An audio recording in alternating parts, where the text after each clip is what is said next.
Hello, everybody. Welcome to Makeup and Murder Monday. Today's case is a local case that happened on December 2nd, 2010, here in the Valley at 40th Street in Thomas.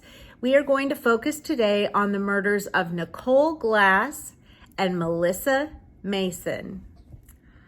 On December 2nd, 2010, two young women were murdered, and they were found the next day by their friend on December 3rd. These are the murders of Nicole Glass and Melissa Mason. They were roommates in Phoenix. They lived together. They had worked in a place, they worked somewhere together, and they were roommates. Melissa was 2 months pregnant. She was 27. She had taken her pregnancy test and wrapped it up as a Christmas present for her mom. She was going to give it to her on Christmas Day, but she never got the chance. Her other friend, the other roommate was also 27. That was Nicole Glass. They were found strangled to death the morning of December 3rd by another friend. The case has not been solved since 2010. When it happened, it's still under investigation. There have been no suspects. They've exhausted all leads, and there is a reward out there.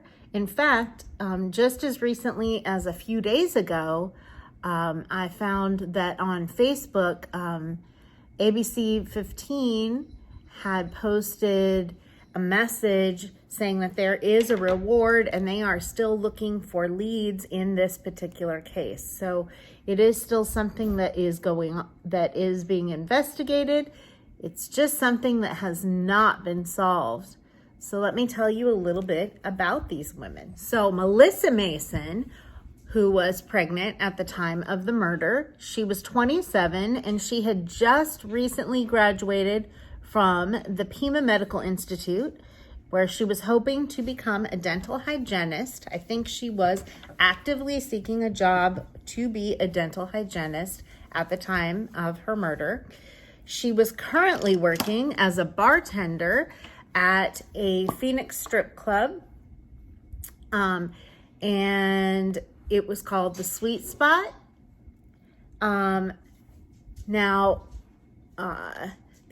Rachel Glass, Nicole, I knew I was getting something wrong. Nicole Glass, that is the other woman who was murdered. She was also 27. She had recently been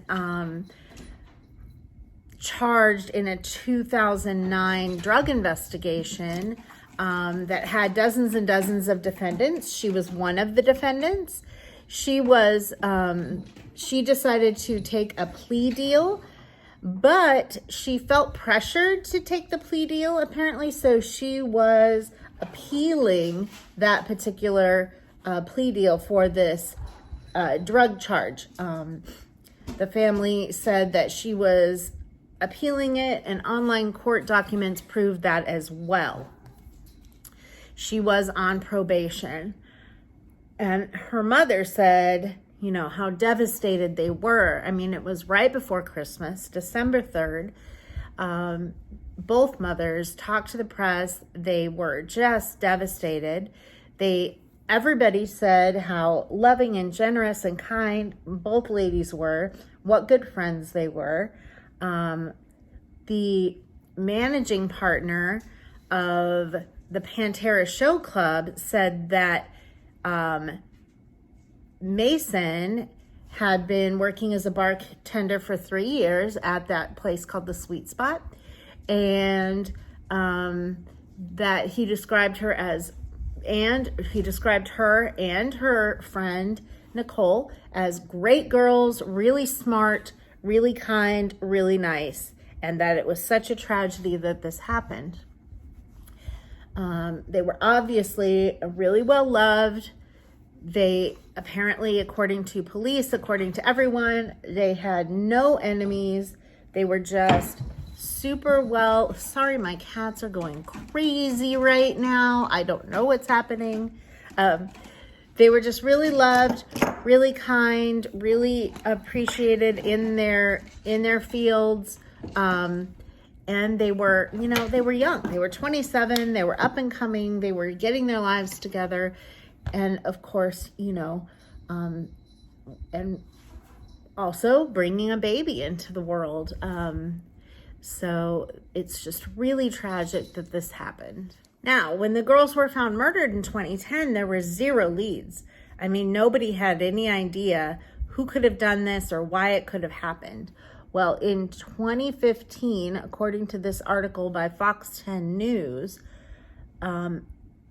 Rachel Glass, Nicole's mom, came forward saying that she had recently learned some information saying that her daughter, now remember that she was the one who had been charged with a drug charge in 2009.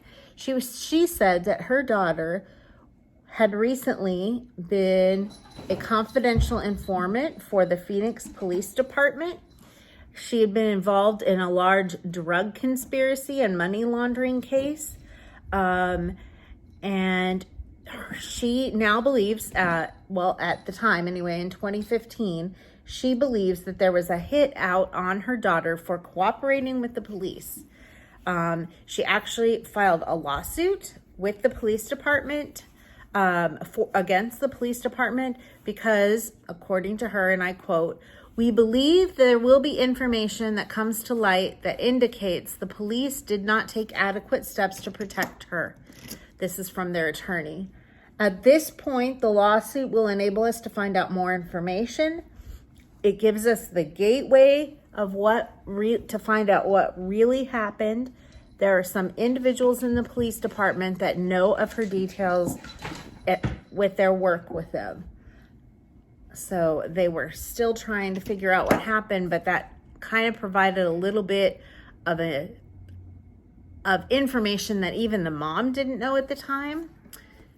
These 2 women had their entire lives ahead of them. They were very young. They were up and coming. They were great people. By all accounts, they were really, going to give back to the community and be upstanding citizens.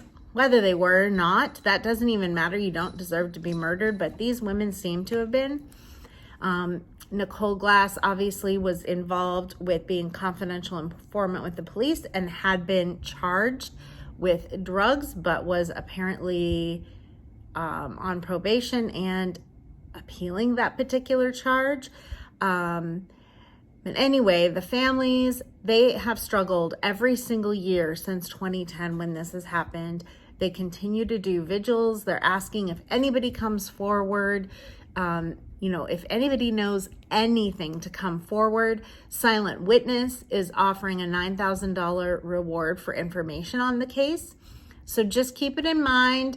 If you know anything about the murders of Nicole Glass and Melissa Mason from Friday, December 3rd, 2010, although it was believed that they died the day before, that's when they were found around noon. There were no signs of forced entry, and they were strangled. So it kind of indicates that somebody knew them or had a specific vendetta against them.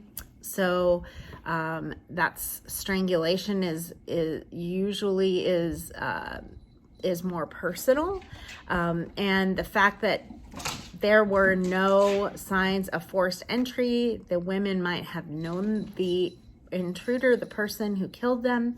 So keep it in mind. Call Silent Witness if you have any information. And I got all of my sources today from ABC 15, from Fox 10, and from the Deseret News. So let me know if you have any cases that you would like covered. I thought we would do one that was from this month.